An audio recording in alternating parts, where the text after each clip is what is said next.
यदि आप लॉ पढ़ना चाहते हैं तो कहीं और क्यों जाना। हमारे ऐप को डाउनलोड करें और लॉ पढ़ें। नमस्ते सदा वत्सले मातृभूमि। आज हम लोग एक विषय पर चर्चा करने वाले हैं और वो विषय आज की तारीख में बड़ा महत्वपूर्ण इसलिए बनता है कि देश में एक रिलीजियस आंदोलन लगातार चल रहा है और जिस प्रकार से देश में ये सारा माहौल बना हुआ है और कन्वर्जन भारत में चल रहा है हमारे यहाँ के लोगों का, तो मुझे लगता है कि ऐसी परिस्थिति में हम सबको उस विषय पर विचार करना चाहिए और ये विषय हम सबके सामने आना चाहिए। ये विषय है, हालांकि हमने सबने उसमें सुना होगा कि फ्रैंको मलक्कल एक बिशप थे, अभी भी हैं, उनके द्वारा कुछ ननों का रेप किया गया। हालांकि एक नन रेप केस में उनको डेथ पेनल्टी उम्र कैद हुई और इसके अलावा 3 और ने उनके ऊपर चार्जेस लगाए थे, लेकिन वो क्या हुआ पता नहीं। इस मामले में इन्होंने एक नन ने आरोप लगाया कि केरला के एक चर्च में ये जब विज़िट किया 2014 से लेकर 2016 तक, तब इन्होंने 9 बार उस महिला का रेप किया। वो नन थी वहाँ पर। तो सेव आवर सिस्टर्स नाम की एक ऑर्गेनाइजेशन, कुछ बिशप्स, कुछ ऑर्गेनाइजेशनों ने शुरू की, कुछ लोगों ने शुरू किया, उसने इसकी कैंपेन चलाई। अगर ये कैंपेन ना चली होती तो मुझे लगता है कि बड़ा मुश्किल हो जाता है इस रेप केस को ट्रेस करना। और ये इतना हाईलाइट हो गया 2018 में कि इस केस में केरला सरकार को जो लोकल इन्वेस्टिगेशन होता है, उस लोकल इन्वेस्टिगेशन की जगह पर केरला सरकार को एक SIT नियुक्त करनी पड़ी। स्पेशल इन्वेस्टिगेशन टीम अपॉइंट हुई। स्पेशल इन्वेस्टिगेटिंग टीम ने 80 लोगों के बयान लिए। उन 80 लोगों के बयानों से उसके बाद उन्होंने अपनी रिपोर्ट सबमिट की और रिपोर्ट में उन्होंने ये कहा कि ये जो महिला है, ये मैं बता दूं आपको, जो 80 विटनेसेस हैं उसमें कुछ कार्डिनल, 3 बिशप, 11 प्रीस्ट यानी कि फादर या पादरी और 25 ननें। इन्होंने स्टेटमेंट दिया कि ये बड़ा अत्याचारी व्यक्ति है और ये महिलाओं को छोड़ता नहीं है। ऐसी रिपोर्ट आने के बाद जब SIT ने अपनी रिपोर्ट दी, उसके आधार पर मुकदमा चला और उस मुकदमे में हालांकि जो बाकी प्रक्रिया रहती है बेल मांगने की, ये वो सारी प्रक्रिया चलती रही और हर जगह रिजेक्ट होती चली गई। बाद में फाइनली इनका जब डिसीज़न आया तो उस डिसीज़न में इनको उम्र कैद हुई और सारे चार्ज इनके खिलाफ प्रूफ हुए। ये केरला हाई कोर्ट गए, केरला हाई कोर्ट ने भी इनकी प्ली रिजेक्ट कर दी। अभी वो ऑनरेबल सुप्रीम कोर्ट में 2 दिन पहले आए हैं और ऑनरेबल सुप्रीम कोर्ट में डिस्चार्ज एप्लीकेशन डाली हुई है कि इस चार्ज से मुझे बरी किया जाए। क्यों? क्योंकि मैंने जब चूँकि इंचार्ज था और इंचार्ज होने के नाते ये इनकी प्ली है कि इंचार्ज था और इंचार्ज होने के नाते मैंने इनसे फाइनेंशियल कुछ जो इनक्रिपेंसीज थी या फाइनेंशियल कुछ गड़बड़ियाँ थी, उसके बारे में जब हिसाब किताब मांगा तो इस महिला ने मेरे खिलाफ इस प्रकार के चार्ज लगा दिए। अब इन्होंने जो प्ली ली है वो प्ली कितनी स्वीकार करने की है पता नहीं। हमको एक प्रक्रिया जाननी चाहिए कि ये कैसे चलता है। सबसे पहले ये महाशय 2009 में इनको प्रीस्ट घोषित किया, 1990 में इनको फादर, प्रीस्ट या पादरी कहते हैं, वो घोषित किया गया कैथोलिक चर्च का। और उसके बाद कई एक पदों पर रहते हुए ये फिर दिल्ली आए, ऑक्सिलरी बिशप बने, दिल्ली आकर फिर ये और बिशप ऑर्गेनाइजेशंस के नॉर्थ इंडिया की जो ऑर्गेनाइजेशन है, बिशप कॉन्फ्रेंस हैं, उसके ये सेक्रेटरी बने।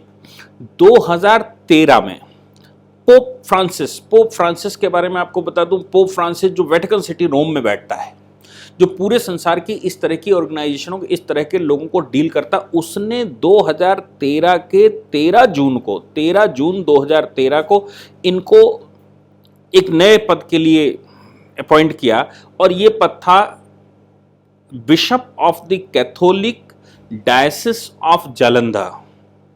और ये लगातार 2013 से विजिट करते थे। अब मुझे ये समझ नहीं आया कि जब ये यहाँ जालंधर में किसी कैथोलिक चर्च के ये पोप हैं, वो बिशप हैं, तो ये वो जो इनका पेरेंट चर्च था जहाँ से इनको सबसे पहले फादर घोषित किया गया था, वहाँ ये क्या करने जाते थे? अगर करने भी जाते थे, चलो भाई घर था, जाते थे तो नन से फाइनेंशियल ट्रांजैक्शन के बारे में 2016 में, जब 2013 में वो यहाँ आ गए और यहाँ के वो बिशप हो गए, तो 2014 से 2016 के बीच में इन्होंने किस प्रकार का फाइनेंशियल ट्रांजैक्शन उससे पूछा, यह आज तक समझ नहीं आया, और मुझे लगता है इसीलिए ऑनरेबल कोर्ट ने इनको सजा दी। मैं बता दूं कि ये रोमन कैथोलिक चर्च की बात हो रही है। भारतवर्ष में नहीं, पूरे संसार में बहुत सारे प्रकार के चर्चेज होते हैं और एक दूसरे चर्च के डायरेक्शन एक दूसरे को नहीं जाते हैं, एक दूसरे को फॉलो नहीं करते। हालांकि आरोप लगता है कि हिंदुइज्म में बहुत सारी कास्टें हैं। मैं बता दूं, क्रिश्चियनिटी में जितनी कास्टें हैं और जितनी खतरनाक कास्टें हैं क्रिश्चियनिटी और इस्लाम में, उतनी खतरनाक कास्टें यहाँ हिंदुइज्म में नहीं हैं। हिंदुइज्म में कास्ट सिस्टम है, नो डाउट कास्ट सिस्टम है, कास्ट सिस्टम को हम लगातार रिमूव करने की कोशिश करते हैं, लेकिन ये चर्च जो रहते हैं ना, वो एक दूसरे से लड़ाई भी करते हैं, एक दूसरे के अगेंस्ट भी खड़े होते हैं। इन चर्चों की फिलॉसफियाँ अलग अलग हैं। उन चर्चों में से एक चर्च ये है। अब ये बड़ा विवादित विषय रहा है कि आपने किसी को, इसके बाद ये होते होते बाद में किसी व्यक्ति को संत घोषित कर देते हैं। जैसे भारत में टेरेसा आई, अब टेरेसा भारत में आई, उसको इन्होंने संत घोषित कर दिया, और उसके मरने के बाद टेरेसा के नाम से उसको मदर टेरेसा कहने लगे, और उस टेरेसा के नाम से पूरे देश में नए चर्च खुलना, नए स्कूल खुलना, नए अनाथालय खुलना, नए केंद्र खुलना, नए हॉस्पिटल खुलना, और उन सभी जगहों पर कन्वर्जन शुरू करना। अब वो मदर टेरेसा चुकी हो गई। अब मुझे समझ नहीं आया कि संत जिसको कहते हैं, संत किसी पर्पस को लेकर नहीं आता। संत जिसको कहते हैं, संत का मतलब होता है वो समाज के लिए लग गया। अब उसका कोई उद्देश्य नहीं। जब ये टेरेसा नाम की महिला भारत में आई, तो ये अपने देश को छोड़कर, क्या उसको अमेरिका में कुछ नहीं दिखा, क्या उसको अफ्रीका में कुछ नहीं दिखा, क्या उसको लैटिन अमेरिका की गरीबी नहीं दिखी, या वहाँ की लाचारी नहीं दिखी, अफ्रीका की लाचारी नहीं दिखी? ये भारत में, संसार के जितने भी इस तरह के चर्च ऑर्गेनाइजेशन है, ये सबसे ज़्यादा भारत में अप्लाई करते हैं, क्योंकि भारत का व्यक्ति सहिष्णु है। भारत का व्यक्ति जो है वो सर्वधर्म संभाव को मानने वाला है। हिंदू का मतलब जो है वो सेकुलर है, क्योंकि हिंदुइज्म के अंदर बहुत सारे रिलीजन्स हैं और इन रिलीजन्स के बीच में हम सब में सामंजस्य बिठाने की कोशिश करते हैं और हमें किसी से विरोध नहीं होता। अब ये अगर कहीं और काम करने जाएंगी, ये मुस्लिम कंट्रियों में काम करने जाएंगी तो नो डाउट इनकी हत्या कर दी जाएगी।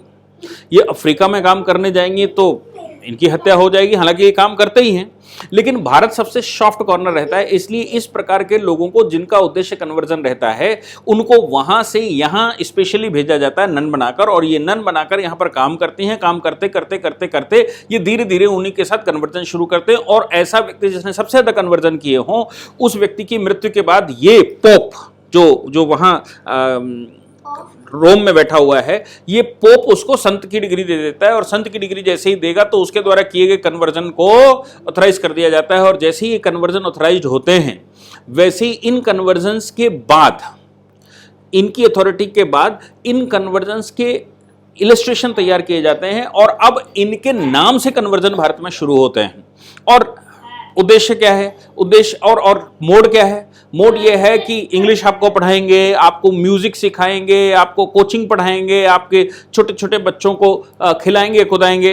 भारत में नो डाउट कुछ परेशानियां हैं, और 70 साल हम स्वतंत्र हो गए हैं, लेकिन हम वहाँ नहीं पहुँच पाए। हमारे देश के बाद जो स्वतंत्र हुए, बाद स्वतंत्र होने से मतलब है जब कम्युनिस्टों ने 1949 पर कब्जा किया, सिंगापुर हो गया, मलेशिया, वो सिंगापुर हो गया, या आगे हम दूसरे कंट्रियों की बात करें, ये सारे के सारे हमसे बाद में स्वतंत्र हुए, और वो इस स्टेज पर पहुंच गए कि आज उनकी इकोनॉमी वर्ल्ड की सबसे अच्छी इकोनॉमी मानी जाती है। हमारे पास मार्केट भी था, हमारे पास प्लेस भी था, हमारे पास संसाधन भी थे, हमारे पास लोग भी थे और सस्ती लेबर भी थी, फिर भी आज हम संसार के पिछड़े देशों में गिने जाते हैं।